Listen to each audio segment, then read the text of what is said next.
In a busy garage in the heart of New York, a 20-year-old black mechanic is hard at work when a Hell's Angel, covered in tattoos and wearing a leather jacket, rushes in begging for urgent repairs so he can reach his injured daughter in the hospital. While the entire shop turns its back on the man, the young mechanic steps in to help and is fired by his manager. What he doesn't know? The biker is the CEO's brother, and what happens next will shock everyone. Before we dive into this story, let us know where you're watching from. We love to hear your thoughts. The morning rush in downtown Manhattan buzzed like a well-oiled machine. Cars jammed the street outside the auto garage on 54th and Lexington, horns blaring, construction humming from nearby buildings. Inside the garage, fluorescent lights flickered over rows of steel tool chests and cars hoisted mid-air. The air smelled of gasoline, old rubber, and burnt coffee. Mechanics moved lazily, laughing over crude jokes and sipping from oversized mugs as the day dragged forward. But not Malik. At just 20, Malik stood out, not only because of his youth, but because he worked like his life depended on it. He had deep brown skin, close-cropped hair, and arms defined from years of turning wrenches. He wore a grease-streaked navy blue jumpsuit with his name embroidered over the chest. Sweat clung to his temples even in the morning chill. While others chatted and checked their phones, Malik was on his back under a '22 Ford Explorer, fixing a bent axle without a word. People noticed him, but not the way he deserved. "Hey, someone tell Junior to grab my wrench. Chop chop, rookie," one of the senior techs barked, tossing a rag in Malik's direction. Another chimed in with a smirk. "Bet he's good with his hands. Comes from a long line of folks who did manual labor, if you know what I mean." Laughter erupted. No one flinched. Malik clenched his jaw, rolled out from under the vehicle, and walked to the tool wall in silence. This wasn't the first comment. It wouldn't be the last. Every day, subtle jabs about his skin, his age, where he was from. The manager didn't say much, unless Malik missed a deadline. Then he was right there, raising his voice, calling him kid in front of customers. Still, Malik kept going, not because he liked the treatment, but because he had no choice. His mom worked night shifts at a nearby hospital. Bills didn't pay themselves. He had dreams. Big ones. Maybe, one day, run his own garage, hire guys like himself. But dreams didn't mean much here, not when you're young, not when you're black. This garage ran on hierarchy, unspoken rules, and in that system Malik was always at the bottom, not because he lacked skills. He was probably the sharpest tech in the shop, but every time he stepped up, someone stepped on him, and every time he spoke out, he got a warning. So Malik worked. Quietly, determinedly, watching, waiting.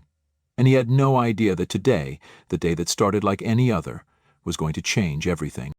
It was nearly 10:30 a.m. when the shop door creaked open again.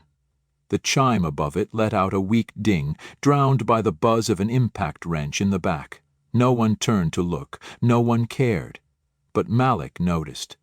From beneath the raised hood of a Dodge, he caught a glimpse. A large man stepping inside with heavy boots, a leather jacket worn thin at the elbows, and thick tattoos creeping up his neck like dark vines. He looked out of place. Not because of his clothes, but because of the way he moved, fast but careful, like a man searching for something or trying not to break. The man's face was flushed, his eyes darting across the room, scanning every mechanic, every desk. His breathing was fast and shallow, but not angry, more like panicked. The word Hell's Angel stitched in red and white across the back of his jacket drew quiet, judging glances from the corner of the room. A few customers near the waiting area shifted uncomfortably. One of them, a man in a suit holding a coffee, leaned to his wife and whispered, "Jesus, what's he doing here?" The biker stepped up to the counter and spoke, quick, breathless. "Car died just outside. I need help. My daughter, she had an accident. She's in the ER uptown. I need to get there, fast." His voice cracked, not with aggression, but desperation. "Please, just need a jump or a fix, whatever gets me out of here." The receptionist, a woman named Kim, with nails long enough to tap her phone while she typed, didn't even lift her eyes. "Take a seat," she said flatly. "Someone will get to you, but I really don't have time to wait." "Sir, everyone here's got somewhere to be," she snapped back. Behind him, 2 guys in line rolled their eyes. "Should have called an Uber," one muttered. Another customer actually stood and started walking toward the door. "I don't feel safe with that guy around. Look at him, tatted up, pacing like a maniac." The biker turned slightly, as if realizing for the first time he wasn't just being ignored. He was being rejected, labeled, a threat. He stepped away from the counter, rubbing his hand over his face, glancing back toward the street like he was deciding whether to run or shout or cry. He took a step toward the door, defeated, fishing his phone from his pocket to call a cab, when a voice cut through the hum of judgment. "Hey, wait up." The biker turned. Malik was standing beside the workbench, holding a bottle of water in one hand and wiping his hands on a rag with the other. "What kind of car?" Malik asked, calm, like it was just another job. "8 Yamaha Cruiser. Something's off with the ignition, won't crank. I parked it right out front." "Cool. Mind if I take a look?" Malik walked toward him without waiting for an answer and offered the water. "You look like hell, man." The biker blinked, hesitated, then took the bottle. "Thanks, Yeah, my kid, she took a fall. Internal bleeding or something. The hospital's all the way across town." Malik crouched by the bike, eyes scanning quickly. "I can take a shot at it. Might be something simple. You got time to wait, like 10 minutes? 10 minutes I'll take," the man said, almost whispering. From behind them, a sarcastic voice rang out. "Look at Malik, playing captain, save a biker." Malik didn't turn. Didn't answer. He just reached into his toolbox, methodical, and got to work. But inside his heart thudded, not from fear, but from the weight of everything around him. He knew exactly what was happening. The glares, the whispers, the distance people kept. It was familiar, too familiar. He had lived it since he was old enough to be followed through a store, or asked if he really worked here. He wasn't helping this man because he pitied him. He was helping because he understood him. But while Malik worked, the tension thickened. The biker stayed near, watching. Even in his panic, he kept checking over his shoulder, wary of being asked to leave again. The other techs ignored them now, but the air was thick with judgment, like a fuse waiting to light. Then came the footsteps. Heavy, sharp. Ms. Karen, the shop manager. Late 40s, shaved head, and a permanent scowl like he was auditioning for a role in a bad cop show. He spotted the biker, then Malik, then the tools on the ground. "Face? What the hell is this?" Malik stood, slowly, just helping him out, quick fix. "I didn't ask for an essay, Malik. Who told you to work on that bike?" "No one. But the guy needs—" Reynolds stepped closer, his voice dropping, dangerous. "He's not a customer. Not officially. You don't work on anything without a ticket, you know that." The biker spoke, hesitant. "I'll pay whatever. I'm not asking for free." Karen spun toward her. "I don't care if you're offering a blank check. This is a professional establishment. We don't do favors for people who walk in off the street looking like a threat." Malik blinked. That word, threat, like it was stamped on a forehead. He stepped forward, his voice low but solid. "He's not threatening anyone. He's trying to get to his daughter. If this were someone else—" "Enough." Karen pointed toward the door. "Back to your bay, now." The biker stepped back, ready to go. "Look, I didn't mean to cause trouble. I'll find another way." Malik didn't move. He looked at Karen, then at the people watching from the corners, the ones who wouldn't help, who wouldn't even offer a minute of their day. "You're really going to let this man walk out when you've got 10 mechanics standing around sipping coffee?" "Malik, I've done double shifts, taken the worst jobs. You told me hard work would get me somewhere here, and the one time I helped someone without asking for anything, you're ready to throw me out?" Karen's eyes narrowed, his lip curled. "Pack your tools, you're done." Silence. Malik didn't argue. He just stared back, not with shock, but something colder. Acceptance. The biker looked down, muttered, "I'm sorry, kid." Malik shook his head. "Don't be. It's not your fault they don't see you, or me." The biker hesitated, then reached out his hand. Malik took it, A brief, solid grip, a shared understanding. And just like that, the man in the leather jacket walked out the door. Malik stood alone, in the center of a room full of people, yet somehow still invisible. The garage returned to its rhythm with an eerie ease after the biker left, like a rock had been dropped into a pond and the surface smoothed itself over too quickly. Malik stood motionless for a moment, the sting of the manager's words still raw in his ears. Around him, tools clinked and tires hissed with compressed air. No one said anything to him. No pats on the back, no defense, just silence, and the unspoken agreement that he had crossed a line by standing up for a man like that. He wiped his hands on his jumpsuit absently, walking back toward his workbench like a man who hadn't just been fired but who still had things to finish. The tools were still laid out. The dodge he'd been working on still waited. And yet everything felt different now. The act was done. The choice had been made. From behind, one of the techs muttered just loud enough for Malik to hear. "All that for some dirtbag in a biker vest. Wasn't worth it, bro." Malik didn't answer. His hands were steady, but his chest burned, not with regret. No, that wasn't it. It was the knowing. The hard truth that it didn't matter how many hours he put in, how many busted axles he fixed, or how many times he smiled through gritted teeth. He would always be the first one out the door, always the easiest to blame. He had spent 2 years pretending that keeping his head down would earn him respect, but respect, he now realized, was never being offered. He heard the manager in the back office, his voice sharp and dismissive, probably on the phone with corporate or maybe bragging to a friend about how he handled the situation. Malik could see it all in his mind, the smirk, the self-satisfaction, the complete lack of understanding about what had really happened. He kept working, not out of stubbornness, but out of instinct. One bolt, then another. His hands moved on muscle memory, but his thoughts drifted. He pictured the biker on the sidewalk, fumbling for his phone, hoping a cab would come in time. He imagined the man's daughter, alone in a hospital bed, the minutes ticking by like hours. That man had walked into a room full of people and been treated like a problem. And for what? A jacket? Tattoos? The wrong kind of desperation? Malik had seen that look in other people's eyes before, the kind that said, "You're not one of us. You don't belong here." He had grown up watching his mom get talked over at grocery stores, watching teachers dismiss him without cause. Cops slow roll past him when he walked home late from work, and now, here it was again, but this time someone else had been on the receiving end. Someone who on paper should have never had anything in common with Malik, and yet they had everything in common in that moment. "Yo," Cam called from the desk. "You gonna stand there all day? Karen said you're out." Malik looked up, and for a second he wanted to say something. To challenge the system, to scream. But what would it change? These people had already made up their minds.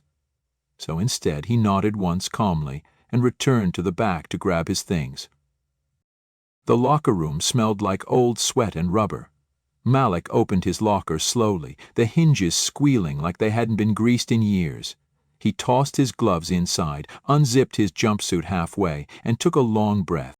He wasn't angry, not in the way they expected, not in a way that could be solved with shouting or fists. He felt something deeper, a clean kind of clarity, because in that moment, losing his job for helping someone, he finally felt like himself, like he'd done something that mattered, even if no one else could see it.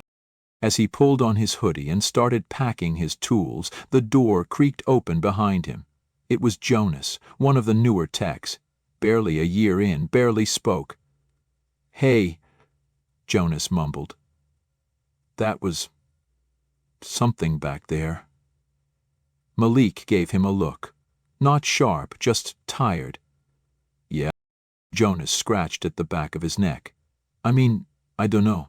That guy did look sketchy, but he was in a hurry. Seemed real. Most of the guys wouldn't even given him a second look. Just saying." Malik closed his toolbox with a click. "Yeah, that's the problem." He walked past Jonas without another word, his boots echoing down the hallway. Each step felt heavier, like he was carrying not just a bag of tools, but the weight of every time he'd been forced to swallow his pride. As he reached the main bay again, he paused. The shop floor was just as it had been, machines humming, men talking, oil streaking across the concrete, a world that had decided he didn't belong. Karen stood by the counter, clipboard in hand, pretending not to notice Malik, but her jaw was tight. His eyes flicked up just long enough to say, "Don't say anything more." Malik didn't. He simply walked to the front door, pushed it open, and stepped outside into the cold air. And there, standing at the edge of the curb, was the biker. He hadn't left. Malik blinked, surprised. "Thought you'd be at the hospital by now." The man nodded. "I was, just came back." He paused. "She's stable, got there in time, thanks to you." Malik looked at him, searching. "Why come back?" The biker's eyes were tired but clear. "Because I've been where you are. Because nobody should have to pay that kind of price for doing the right thing." Malik didn't know what to say, so he said nothing. The biker held out his hand again, firmer this time. Malik shook it. "Name's Ray." "Malik." Ray gave a faint smile. "Well, Malik, you ever need a job or anything, find me." And with that, Ray turned and walked off into the city traffic, swallowed by taxis and sirens and steel. Malik stood there for a long moment, letting the cold air fill his lungs.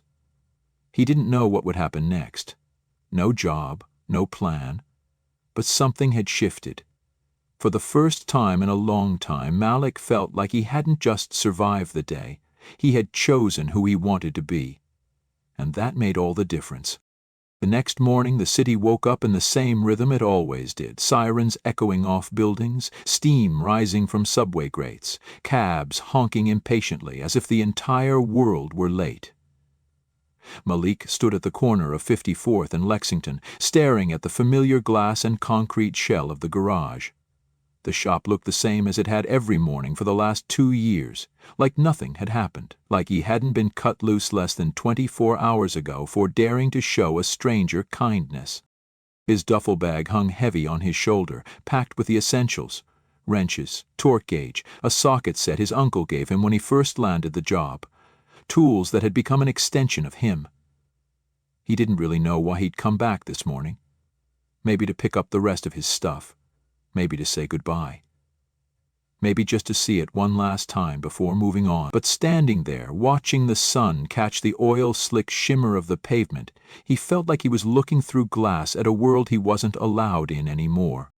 He pushed the door open quietly, half expecting someone to shout at him, tell him he didn't belong here. But the room barely noticed him. Kim was typing behind the desk, chewing gum so loud it popped between every few words of her phone call. The techs were back at their stations, heads down, same banter echoing off the walls. Like yesterday had been erased, like his voice had never risen, like his choice had never been made. He made his way toward the back hallway. No one stopped him. No one even looked up. The locker room was cold and dim, and the same flickering light overhead buzzed with the same tired whine. Malik crouched and opened his locker. The rest of his tools were there, neatly lined in foam trays he had cut himself to fit. He ran his fingers across the metal edges. Each piece had a memory. Tight spots, long nights, that one afternoon when he rebuilt an entire alternator because the replacement hadn't arrived. He started packing slowly. Outside the door, someone laughed. Then another voice answered with something about new rules and cleaning up the place. Malik's shoulders tensed. He knew that tone. They weren't talking about the floor. He zipped the bag shut and sat on the bench for a minute longer than necessary. The weight of everything hit a little harder in that small, quiet space. This place had been more than a job. It had been the promise of something more. Stability, respect, a future. And now it was gone. Because he couldn't keep his mouth shut. Because he'd helped someone who didn't look right. And yet, he didn't feel regret. Just a raw ache of something heavier. The door creaked. Footsteps entered. He didn't look up. "You here to cause more drama?" Karen. Her voice was smug but not loud, almost cautious. Malik stood, slung the duffel over his shoulder. Just picking up my things. Right. Karen crossed her arms. You could have had a solid future here, kid, if you'd just learned to follow protocol. You think acting like some social justice hero earns you something? I wasn't trying to be a hero. Malik's voice was calm, but there was steel beneath it. I was trying to be human. Reynolds scoffed. You millennials think respect is handed out like candy. Newsflash, nobody gives a damn how good your heart is if you can't follow orders. I followed every order for 2 years, Malik said, stepping forward. I worked harder than anyone in this place. I stayed quiet, I took the jokes, and you still saw me as disposable. Karen opened her mouth, but Malik walked past her, not waiting for the argument. There was nothing left to say. As he pushed back into the main shop floor, a few heads turned this time, just for a second, just long enough to acknowledge his presence. Or maybe his absence. Kim looked up as he passed the counter. You forget something? No, Malik replied, adjusting his bag. Just needed to see it one last time. The bell above the door jingled softly as he stepped out into the crisp morning. The city moved around him without pause, people rushing past, clutching coffee cups, barking into phones. Everyone was busy being someone. He walked for blocks with no clear destination, past construction zones, delis and dry cleaners, past corners he and his mom used to wait at when she had just started working nights and he was still in high school, too scared to sleep until she got home. His feet eventually carried him to a park bench across from the hospital, where Ray had said his daughter was. He didn't even know why. Maybe he wanted to make sure the man had made it. Maybe he needed to anchor yesterday in something real. He sat there, elbows on knees, watching taxis unload patients, doctors in scrubs sipping energy drinks, parents juggling bags and fear. His phone buzzed once in his pocket. He pulled it out. A message from Jonas. They moved someone else into your bay, just so you know. Malik didn't answer. He powered the phone down and slid it back into his pocket. He leaned back, letting the sun find his face, and breathed. The day was colder than he liked, but for the first time in a long while, he didn't feel small. He felt free, untethered. It was terrifying, but it was honest. Somewhere deep inside, a quiet pride stirred. Because in a world that often rewarded cruelty, he had chosen compassion, and even if no one had applauded, even if it cost him his paycheck, his schedule, the rhythm of his life, he had done what he knew was right, and that was worth something. Maybe not to the world, but to himself, and for now, that was enough. By late afternoon, Malik had made peace with the idea that this chapter of his life was over. He hadn't found clarity sitting on that park bench, but something had settled inside him, a steadiness, maybe even a sense of relief. He hadn't just walked out of that garage yesterday. He'd walked away from a version of himself that had been trying too hard to fit into a space that never wanted him in the first place. Still, endings never came without their weight. As he walked home with his duffel bag tugging at his shoulder, his mind ran through the same questions over and over. What now? Where to go next? Who would take a chance on a 20-year-old black mechanic who got fired for talking back? When he reached his apartment building in Harlem, a narrow 5-story walk-up with peeling paint and creaky stairs, he expected to disappear into a long night of searching job boards and eating leftovers with his mom, but instead he found a note taped to his door. His name was scrawled in black marker, and the handwriting was rushed but neat. Come back to the shop, right now, CEO. Malik stared at it for a moment, half convinced it was a joke. But it wasn't the kind of prank his neighbors would pull, and no one at the garage had that kind of handwriting. His gut tightened, part curiosity, part apprehension. He hesitated just long enough to change his shirt, then grabbed his keys and headed back out, heart thudding with something that felt dangerously close to hope. The sun was dipping below the skyline by the time he reached the garage. From the outside, everything looked as normal as it had that morning. But inside, something had shifted. The lobby lights were brighter, and the energy had changed, quieter, tenser. Mechanics weren't lounging or laughing. They stood clustered near the entrance to the office hallway, whispering in tight circles, eyes darting like they were waiting for something big to drop. Before Malik could ask, the double doors to the conference room opened and a voice called out firm and direct, "Malik Brown, come in." He recognized the voice. Mr. Ellison, the CEO of the entire garage chain.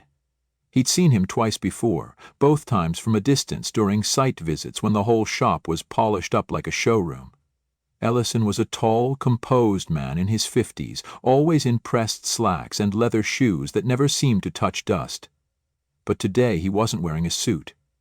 Today he was in jeans, sleeves rolled, and his face looked like someone who hadn't slept.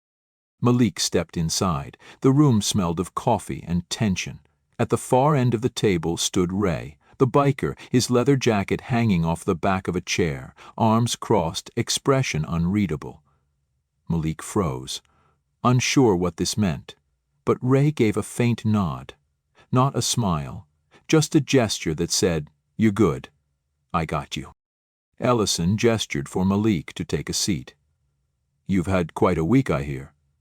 Malik sat slowly, his voice cautious. "Didn't expect to be back." Ellison leaned forward, clasping his hands on the table. "Yesterday a man walked into one of my shops and most of my staff treated him like a criminal. A threat. They judged him on how he looked, not why he was there. He asked for help and he was ignored. Worse than ignored, he was dismissed." Ray's voice came in low and clear. "Except by him." He glanced toward Ray, then back at Malik. "He's family. My family." Malik frowned, caught off guard. "Wait, what?" Ellison nodded toward Malik. "You were the only one who treated him like a person, and because of that, he made it to the hospital in time to see his daughter come out of surgery. You didn't just fix a bike, you gave a father a chance to be by his kid's side when it mattered most." Malik's throat tightened. He hadn't expected this, any of it. He shifted in his seat, eyes flicking between them. "I wasn't trying to make a statement, He needed help. And you gave it," Ray said simply. "No one else even looked at me. I've seen that before, lived through it. People don't expect kindness from guys who look like me. But you didn't blink, you just acted." There was a long silence before Ellison spoke again. "Ray isn't just my brother. He helped me build this company in the early days. Before the suits, before the contracts. He was out there in the cold fixing cars with me long before there were 10 locations and a corporate board. He stepped back years ago, but he still matters to me and to this company. And when I found out how he was treated yesterday, I was furious." Malik's voice was quiet. "I lost my job over it." Ellison leaned back. "And your manager lost his this morning, effective immediately. Discrimination, whether racial, social, or visual, has no place under this roof." Malik blinked, stunned. "Wait, seriously?" Ray smiled for the first time, a small, crooked thing full of grit. "You paid a price for doing the right thing, time someone else did too." Ellison stood, walking to a small folder on the desk. "Malik, I've reviewed your record. Your performance is among the top 5% of every shop we own. You've never had a single formal complaint, and every customer you've touched left happy. That's not common at your age." He slid the folder forward. "We're offering you a promotion, lead technician for this location, pay increase, benefits, a team of your own, and we'll be working with you directly to make sure this shop reflects the values we claim to stand for." Malik stared at the papers, overwhelmed. The room blurred slightly at the edges. For a moment he couldn't speak. Ray broke the silence. "I don't wear suits. I don't shake hands unless I mean it. But I meant it when I said what you did mattered. You saw me. And today I wanted to make sure you're seen too." Malik stood slowly, his voice just above a whisper. "Thank you. I don't even know what to say." Ellison extended a hand. "Say yes." And Malik did. Not with words, but with a grip. Solid, sure, and steady. The kind of grip that said, "I'm here. I'm ready. I belong." As he left the room, the other techs parted to let him through. No one laughed, no one whispered. They looked at him differently now. Not because he'd won something, but because he hadn't backed down. Outside, the city had dimmed into twilight. Lights blinked to life across windows like stars waking up early. Malik stepped onto the sidewalk, leather folder in hand, and exhaled. For the first time, he didn't feel like he was surviving. He felt like he was becoming. Join us to share meaningful stories by hitting the like and subscribe buttons. Don't forget to turn on the notification bell to start your day with profound lessons and heartfelt empathy.